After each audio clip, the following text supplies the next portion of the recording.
You know, it's a pleasure to see all your faces out here today, and I can't tell you how honored the City of Prescott is, along with Yavapai County Contractors Association, knowing that you've taken time from your very busy day, and you know, busy's probably not even the right word to use.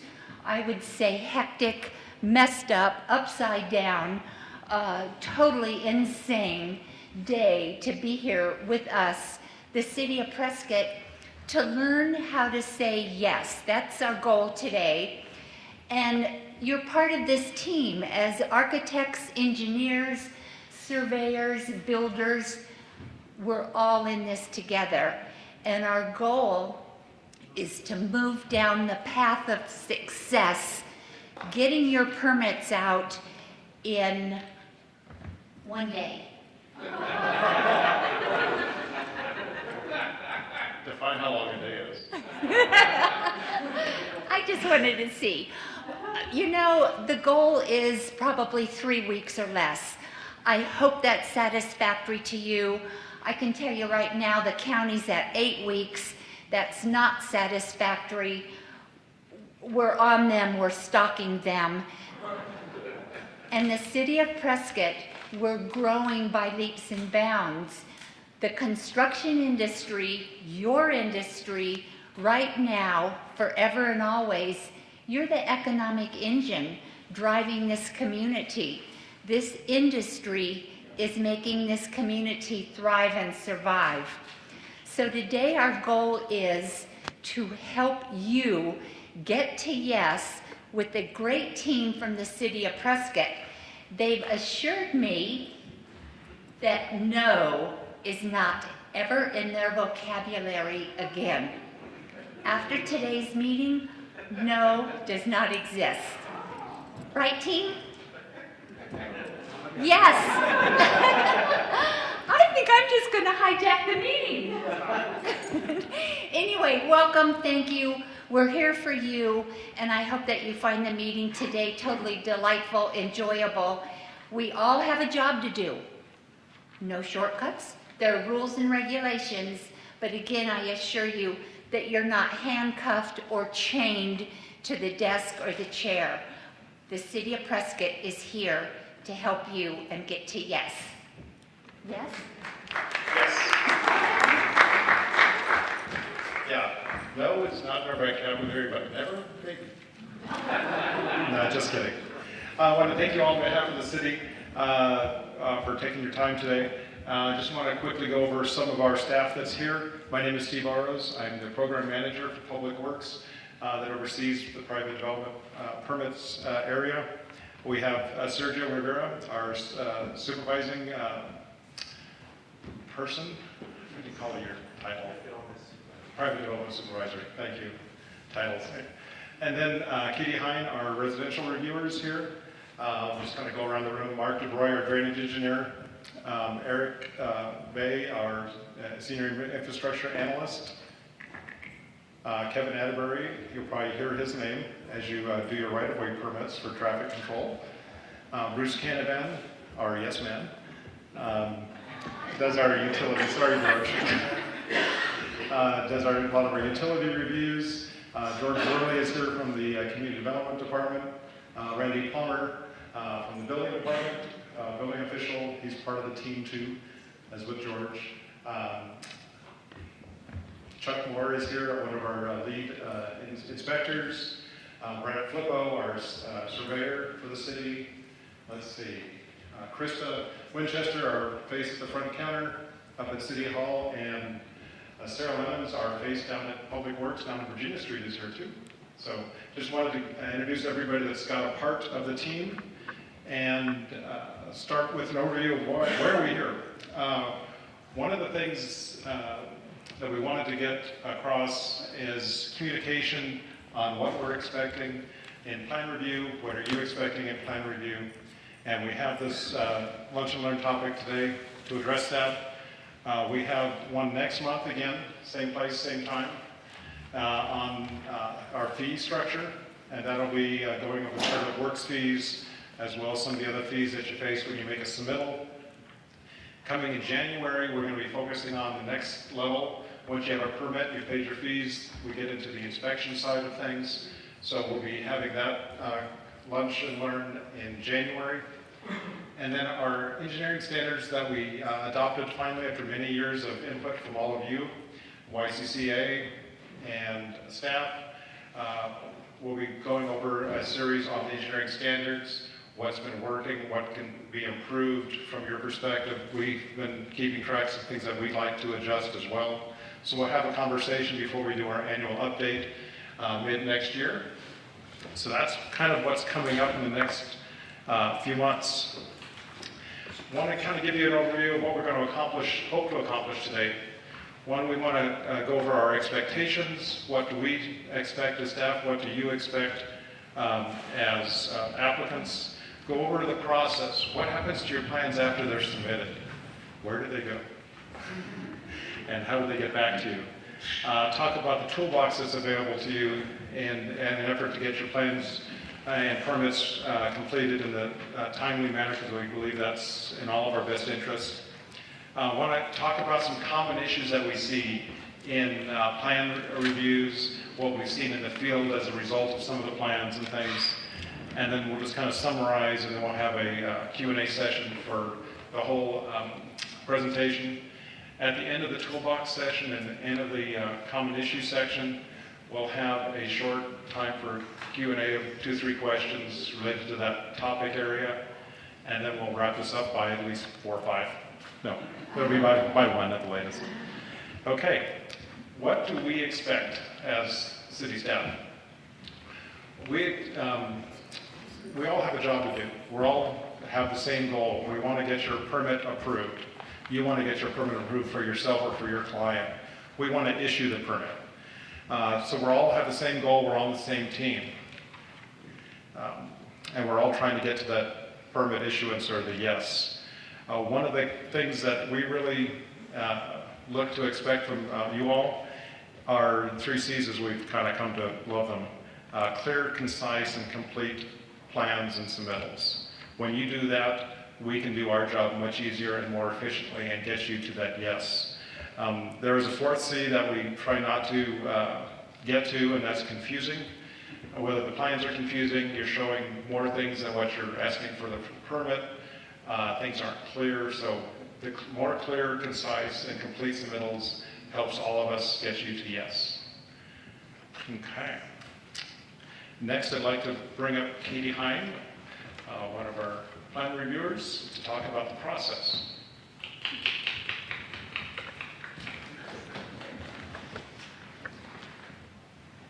Okay, so all of you typically submit permits at City Hall for plan review. Some of you submit through Public Works for CIP projects or larger projects. Today we're going to focus more so on the Public Works side of it. So in the processing, we have plan review, permit issuance, construction, and the final approvals. Later topics, we're going to talk about fees and inspections and some of the other lunch and learn series. But today we're going to focus primarily on plan review. So with one permit submittal at the City Hall, we strive for our goal of 3-week plan reviews. There are a lot of components that come into our plan reviews. Depending on the complexity of your permit, certain reviewers may be required to review your plans. The 4 main departments that we review are Fire Department, Building Department, Planning and Zoning, and Public Works. Some of the other departments that may need to look into your plans as well, depending on the complexity, are Water Resources, Addressing, Airport, Sanitation, and Trails, as well as grading, drainage, water, wastewater, erosion control, transportation, and even financial assurances for some of those larger complex projects. Ultimately, we want to give you a thorough review. That is our main goal, along with getting your plans out to you as fast as we possibly can do so, ultimately within that 3-week time period. We're going to have a quick break for some questions. Anybody have any questions about the process? All right. Thanks, Sergio. You're up next. Hello, thank you for coming. My name is Sergio Rivera. I am the Private Development Review Supervisor. So this part of the presentation is the tools in the toolbox to get you to yes, to ultimately get the plans approved. The first tool we're going to talk about is the general City of Prescott General Engineering Standards. Number 2, the checklist. We have a checklist on our website, which I'll talk about in the presentation. Number 3, and the most important tool, is city staff. So we'll start with tool number 1, and that's the GESs, General Engineering Standards. So this, excuse me, this document here, both public and with private support, this document here took years to put together. It's not something the City of Prescott just slapped together. So definitely use this, look at it. It's free online, the City of Prescott website. You could download it as a PDF. We also have copies for sale for $25.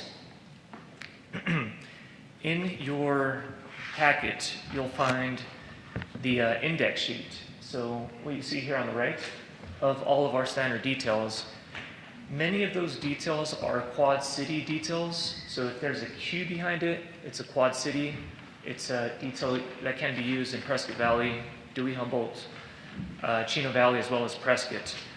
If it's just a P behind the detail number, that refers to just a Prescott detail, so only for Prescott, and PV being Prescott Valley.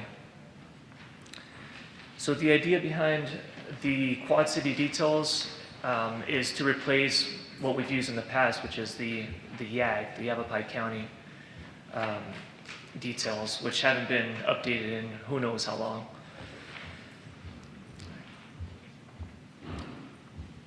Next slide. So as Steve mentioned, early next year, we're going to have a lunch and learn session just like this one that focuses on the GESs, on the standards as well as the details. So we're not going to get into the details today, but coming next year we will have that lunch and learn session.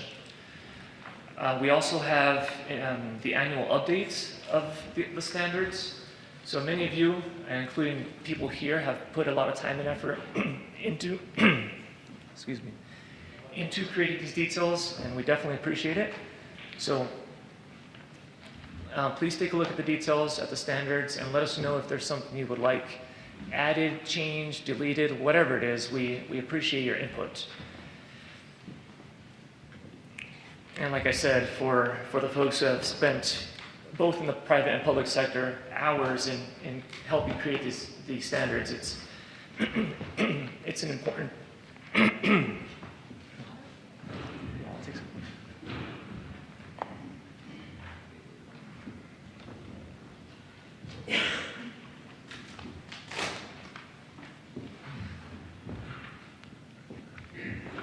Okay, so the GESs, it's an important tool for all of us. At the bottom of this page, you'll see the link that'll get you to the PDF for the GESs. Once you have the PDF, what's nice is you could hit the Control F key and search a water service, meters, slopes. So instead of having to go through the hard copy, it's really nice on the PDF to just go through and search whatever it is you're looking at building. Retaining walls, financial assurances, whatever it is.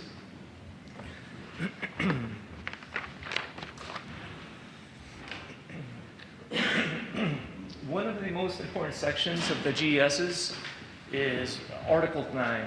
And so in your folder, there is the Article 9 section, which is the Alteration and Modification section. We realize that that every project does not fit the standard mold of this standard. So that's why we have Article 9. So if there's a condition in the field that just does not fit what's in the standards, there's a section to provide an alteration or modification. And like I said, in the folder is the application as well as that section of the GESs. So moving on to the second tool. The second tool, we have created a checklist. The two major checklists being the commercial and residential checklist, and those are also found on our website.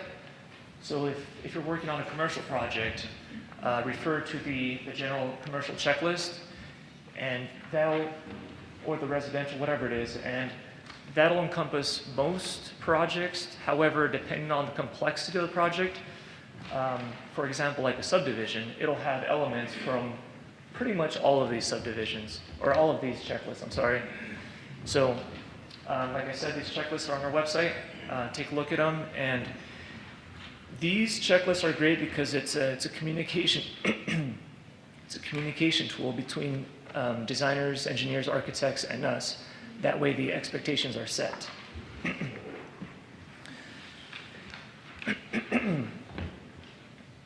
So these are the front covers of our residential and commercial checklist, which are also in the folder on the right side. You'll find copies of those.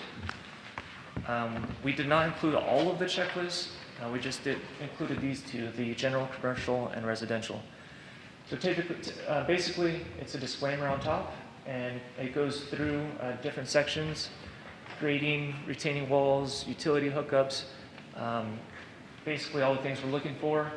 If you're not sure of an item that's on there, what it means, if it applies to your project, give us a call. Give us a call, email us, come visit us at City Hall, and we'll be happy to sit down and explain it if we can. When it comes to questions, please come ask before submitting plans if something is required. It helps everybody out.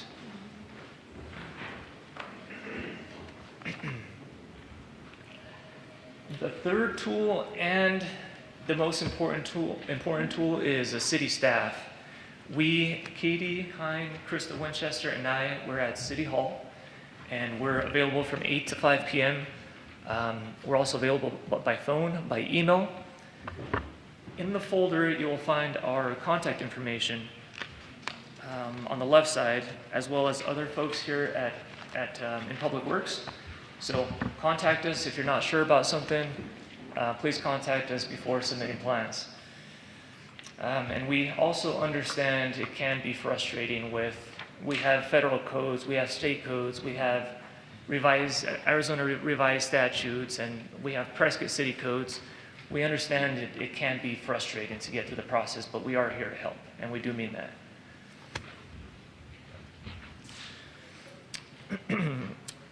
Do we have any questions on the three tools we just talked about? We could answer now. I have a question. Do you think I was an engineer or an architect? Sorry, guys. I want to understand the alteration and modification application, and I think the team should as well. Okay. If they fill this out during the course of, do they do it before their permit comes in, is issued?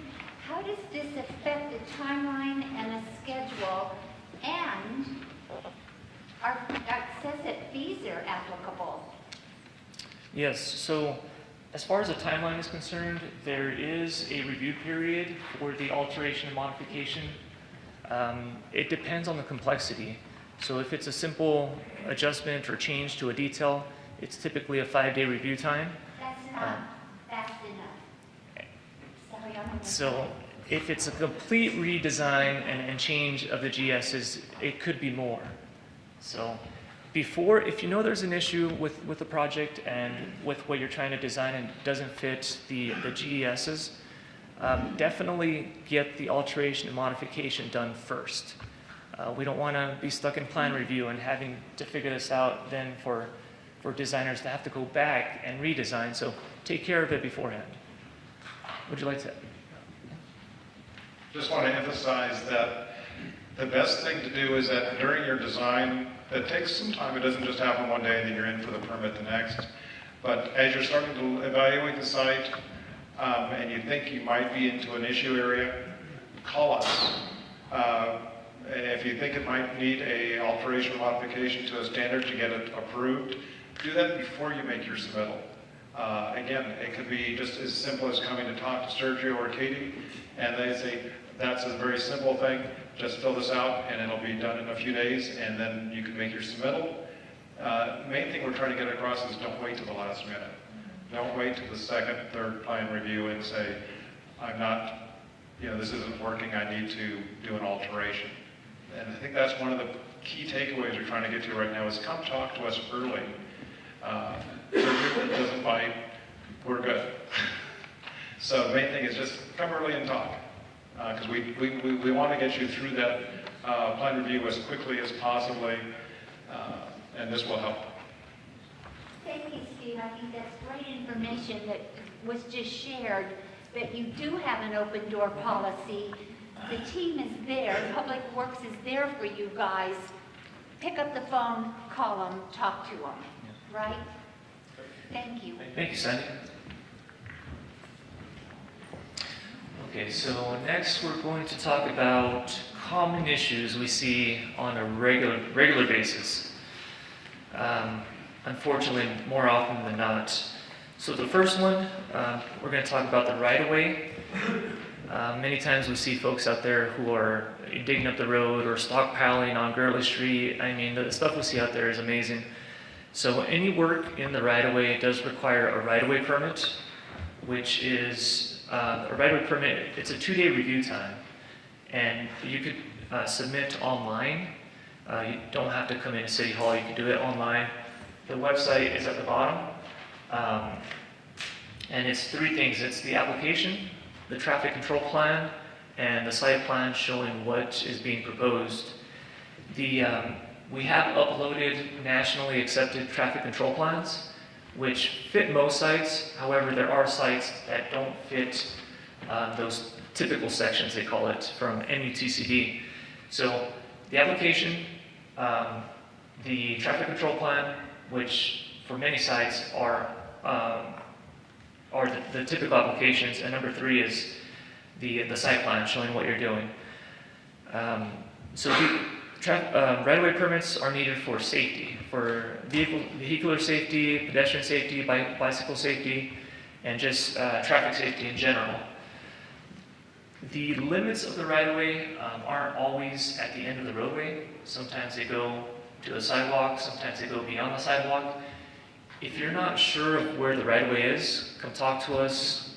We'll pull up a plat, we'll pull up information to help you determine where that right-of-way is. As far as who can work in the right-of-way, it's A-licensed contractors in the state of Arizona. If it's a contractor in California, it does not work, or KA, or others as approved by the city engineer. But as a rule of thumb, it's A and KA licensed contractors.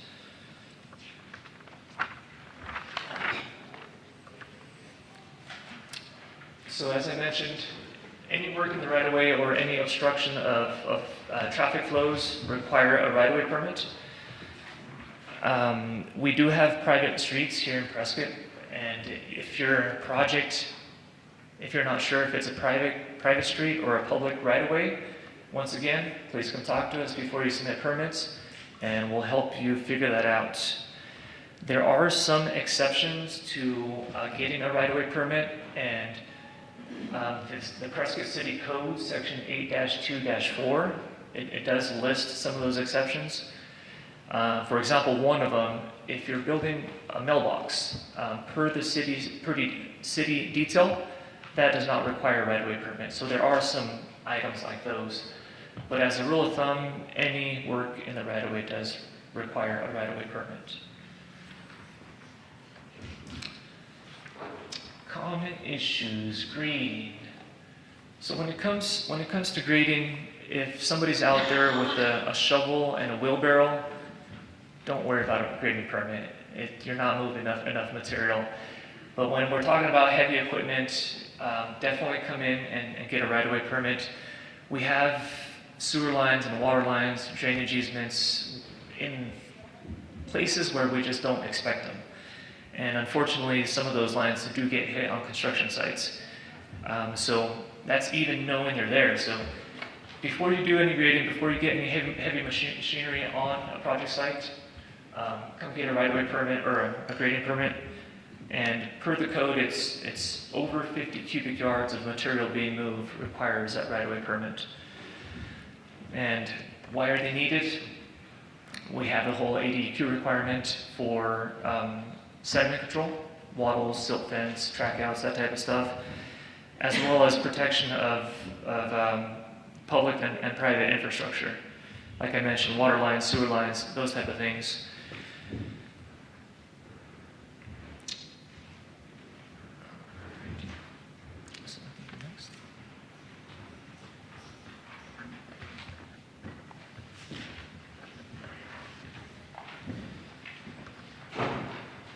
Okay, so our next common issue that we have is incomplete plan submittals.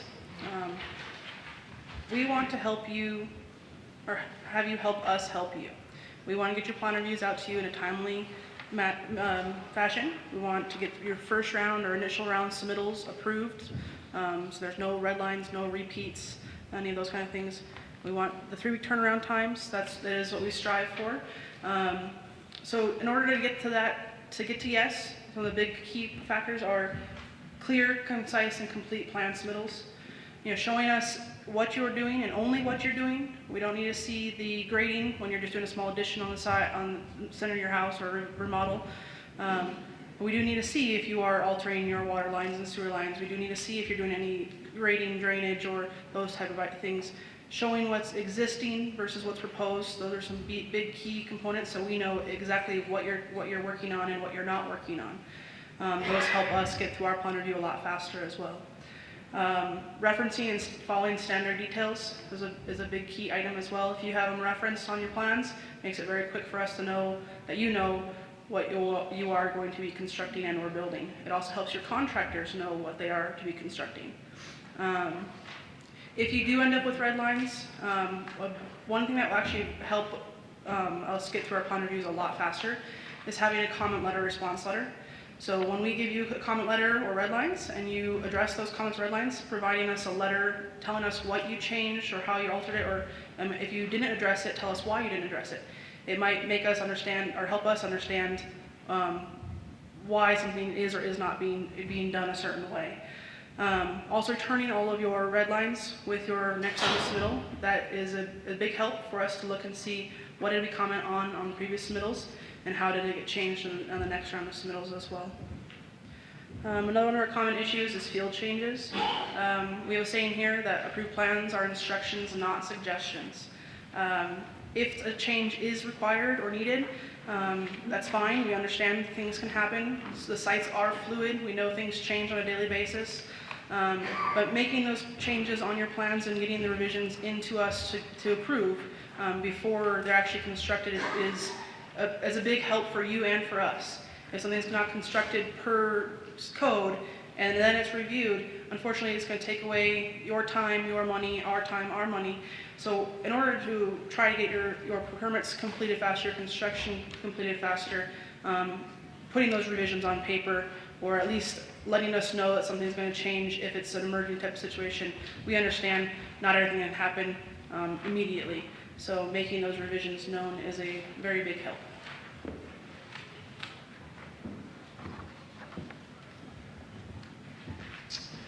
Okay, so this is a very important slide. So this picture here has issues all the way around it, and many field issues can be resolved with a well-planned site plan. Many of our site plans that we've seen had 20-foot, were derived from 20-foot contours from Yavapai County, and many times 20-foot contours, they don't accurately depict what's actually happening on site. So what we've done is we've made our City of Prescott 1-foot and 2-foot contour data available. If you just want a simple site, we could print out the site for you showing those contours for free at City Hall. If you would like the digital file, our GIS department, they do provide what they call tiles, so sections of land about 200 acres. So you get a tile of digital contours, 200 acres of area for $25. So that's a steal. That's nothing. So you get contours as well as aerial data for $25. So like I said, come get contours from us. If you'd like the digital stuff, contact our GIS department. As far as who needs a civil engineered site plan, commercial projects across the board, all of them require a site plan from a civil engineer registered in the state of Arizona.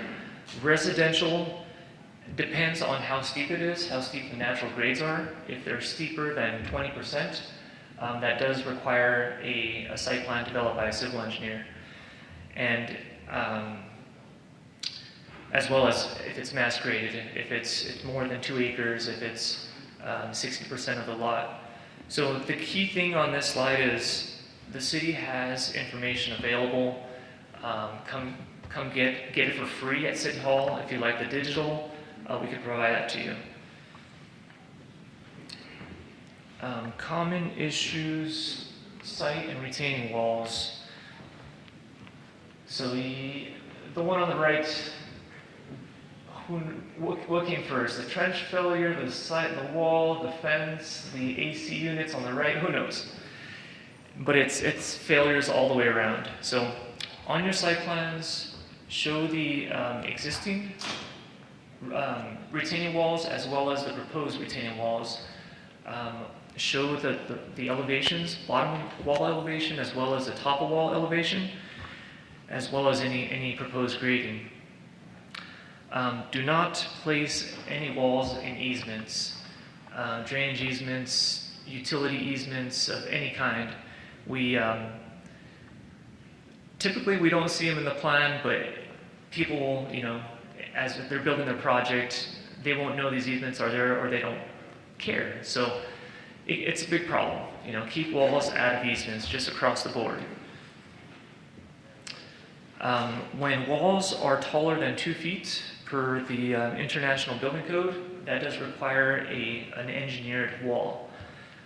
If it's a 2-foot wall, if your site is 2 feet or less, does not require engineered walls. So keep that in mind when you're putting site plans together.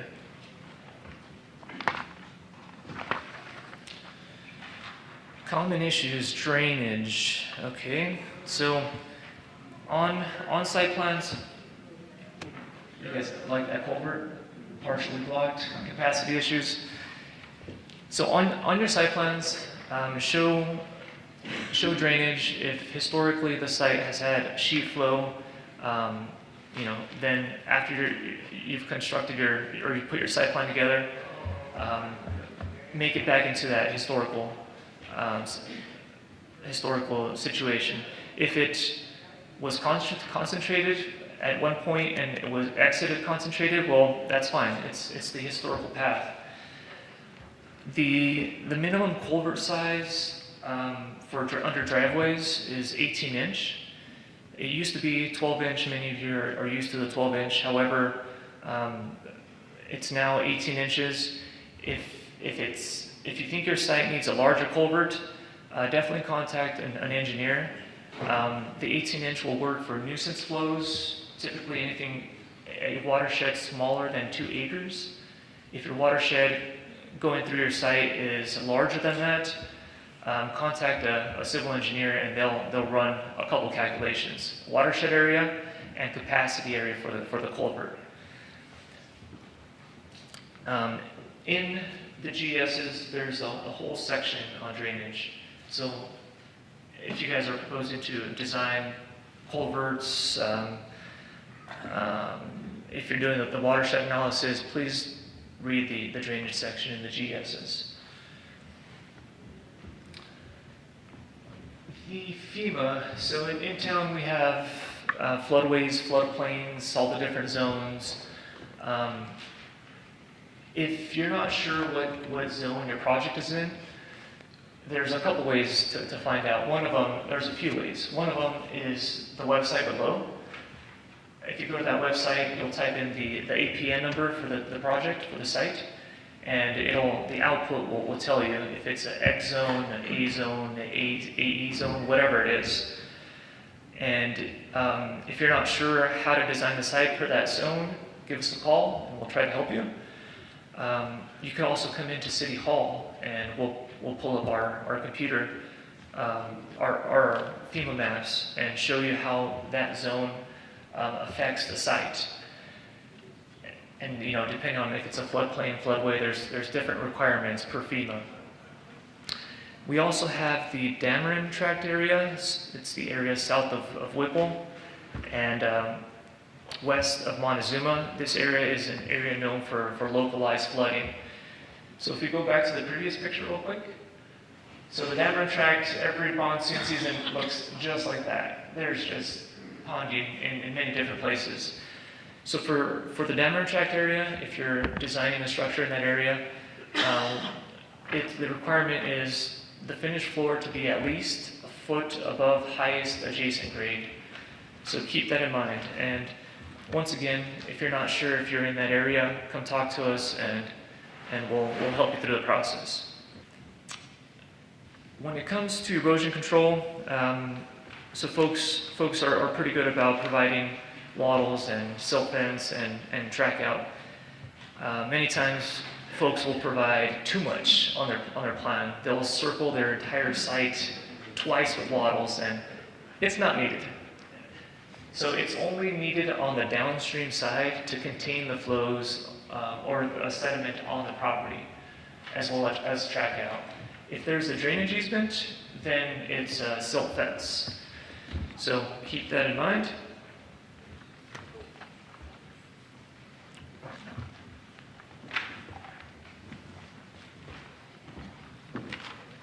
All right, so utilities are a pretty big deal in town right now. We've had some changes in our utility department with size requirements for water meters and the installation of water meters and their sizes as well. Some of the big items is on your plans to make sure you're showing your water meter locations, your shut-off valves, pressure regulators, those type of items that are on the standard detail that we have shown for you today.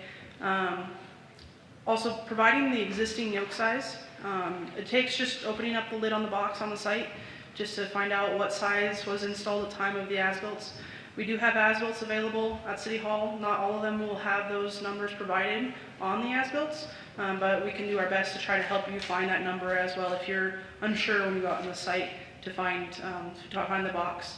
One of the big reasons for showing these boxes and noting if it's existing proposed, if there is not a box already installed on the site, our utility operations department do have to go out and create an estimate for the installation of that box. And that does take some time to do so. In order to speed up your review process, already having that information available to us so we don't have to go and hunt it down as well helps you get your plans out faster. A-licensed contractors are allowed to install the box and yokes within the city limits.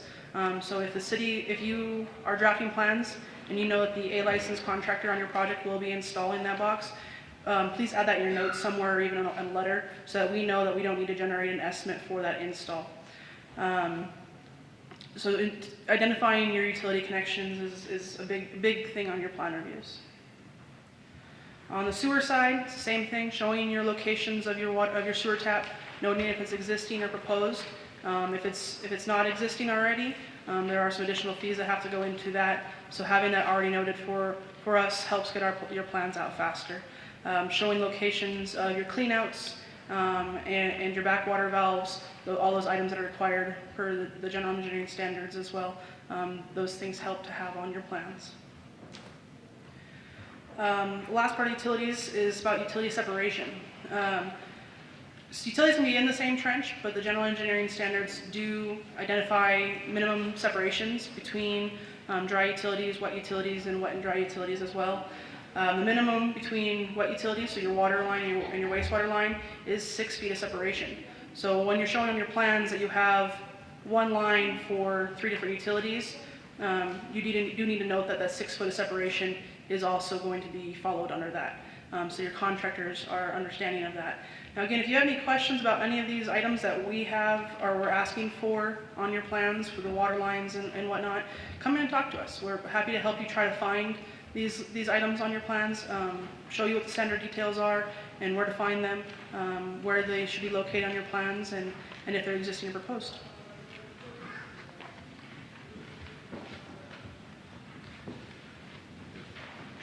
one of the new details in the general engineering standards is this driveway detail. It's the 255P. You can't really see it very well. So what this detail shows is the first 10 feet of driveway has a maximum and minimum slope depending on if there's sidewalk, if it's coming off a rolled curb.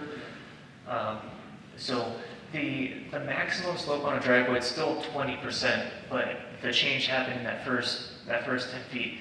And the purpose of that is to avoid bumpers and hitches and destruction of private and public property. So the car on the right, the undercarriage is probably scraping, and that truck, yeah, good luck with that. So it's important to prevent damage to private and public property, as well as for our first responders to be able to get to the site. With a little bit of snow and ice on a steep driveway, like we do have some here, existing driveways, it's dangerous. It's dangerous to access, especially with some of the conditions we get here. When it comes to driveways and curb cut replacements, we have a couple.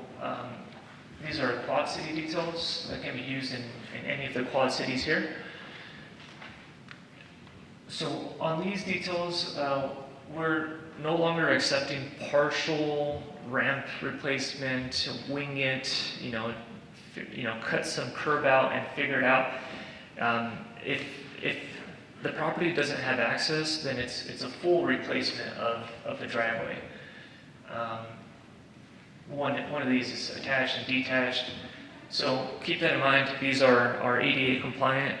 And like I said, they are Quad City standard details. When replacing these ramps, we also do require a 2-foot saw cut into the roadway, as well as a doweling, number 4 dowels into the existing concrete and into the new ramp. So that's just for structural integrity purposes, to keep the whole system working.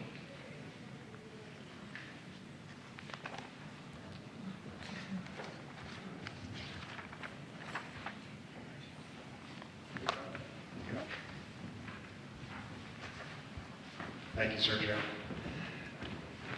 As we get closer to wrapping up, we just wanted to kind of summarize a few key points that we made today.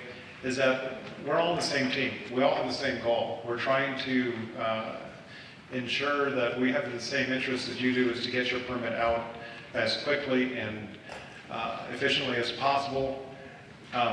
We have tools available to you. Besides all the technical references, the APWA standards and all the other technical designs, we have our checklists, we have our staff, we have our engineering standards. We have a lot of tools to help you help us. Our staff's available 8 to 5, which is a lot longer than other agencies that are in the area. We're available. We're trying to communicate that. Come talk early. One of the things that we really want to communicate is try to avoid the common issues that we've identified. It just makes all of our lives more difficult, takes more time, gets you farther away from the us. We're trying to get you guys there. And again, submitting clear, concise, complete plans is a real key. And we all get to yes. One of the things, before we get to the Q&A session here, forgot a couple of introductions. Gwen Rowich, our Public Works Analyst, forgot her, sorry. Oops. Charles Andrews, our City Engineer, could not be here today. And then the other person that I forgot to introduce is my boss, Henry Hash, Director of Public Works. And he was at a conference this week, and so he could not be here. But before we get to the Q&A part, how many of you have hard copies of the engineering standards? Okay. City staff just raised their hand. Okay, good. We want to, Sandy, do you have the sign-in sheet? Yes, sir. And then we're going to give away one of these today so you can have a souvenir of your attendance. So Mary, who's the executive director for the people that are videotaping this for us, is going to give us a number between 1 and 50. How many are we giving away? 1. I think since nobody raised their hands, we need to give away more than one. Are you paying for that?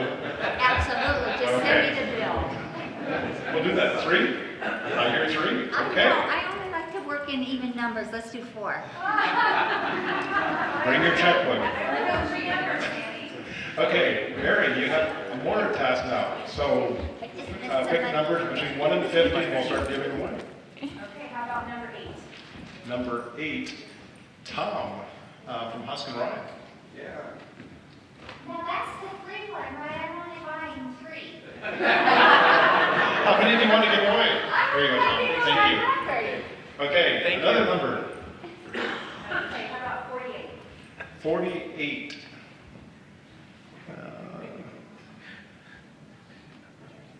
Can we try another one? 32.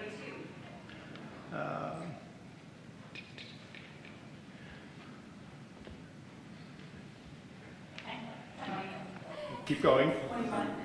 21. And I can count, but Sandy randomized all the numbers. So Ryan, is it Bombardier? Bombardier. He is a YCCA board member. No. Now you're qualifying everything, Sandy. You should be following those. Contractors need these too. I'll talk to Brian later. No. He's the board president. He should have one already. I'll get one. I'll put it on YCCA's tab. Okay. I got a credit card. Okay, Mary. Okay, how about 16? 16.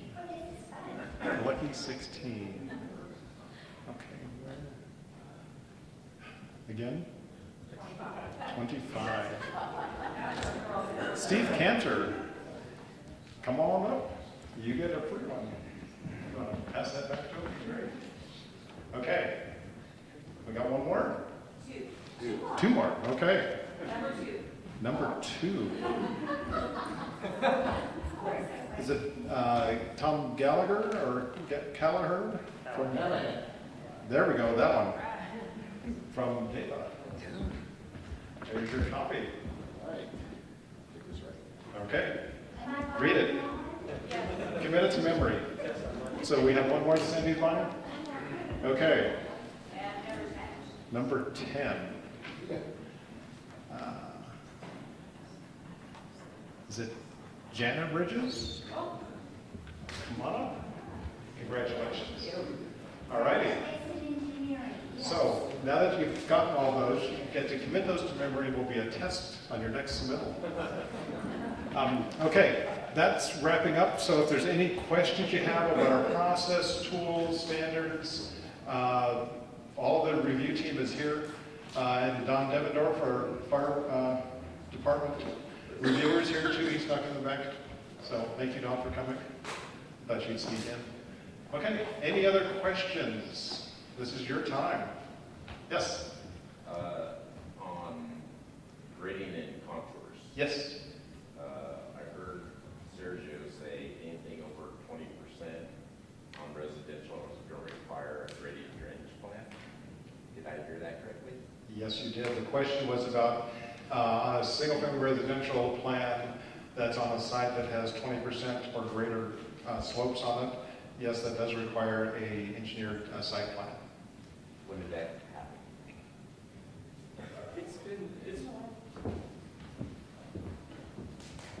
So chapter, I believe it's chapter 6 of the City of Prescott Land Development Code, 6.7, I believe, and it's been one of the requirements for years. It's been in there for quite a while. It was never enforced, and when we're having the issues we're having with some of the site plans, we decided to start enforcing that part of the code. That includes detention.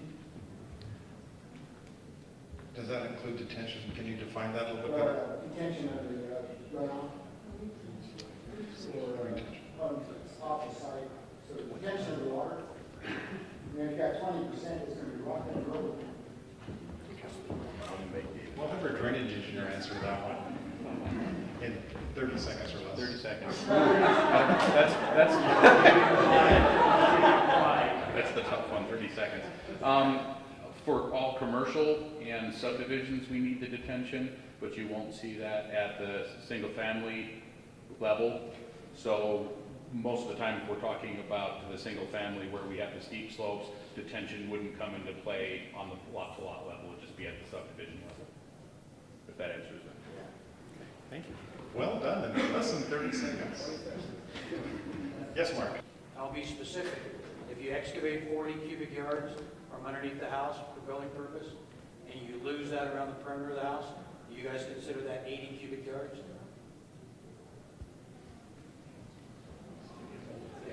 Yes. I've been told yes. So even though it's the same dirt, we're counting it twice. Yes. And it's just a grading application. That's part of your B permit. It's a very simple thing. If you're in that very low range, it doesn't hurt to have that in there. It helps the contractor be aware of what he's got to deal with as well. It's more information for everybody, the homeowner, and it's not going to slow down things, and it's just a simple 2-page application. Yes, Secretary. On the contours provided by the city, how old are they and how often will it be updated, or is that just what we have in the files? Or? Right. The question about the contours, do you want to take that? Does it come in a DWG? So on the contour information, they're hot off the press. They were flown this year, so 2016 contours. If you're looking for older information, I believe CAT has it on file, some 2012, 2000, some of the older information. But the ones you're asking about, those were flown this year, as well as the aerials. So when you do ask for that information, it's all new information. Like I said, you're getting large chunks of area, about 200 acres worth, for $25. Aerials and image, there's no fine measures. Correct. And those, about the DWGs, so CAT can provide those at DWGs, and I think she typically does.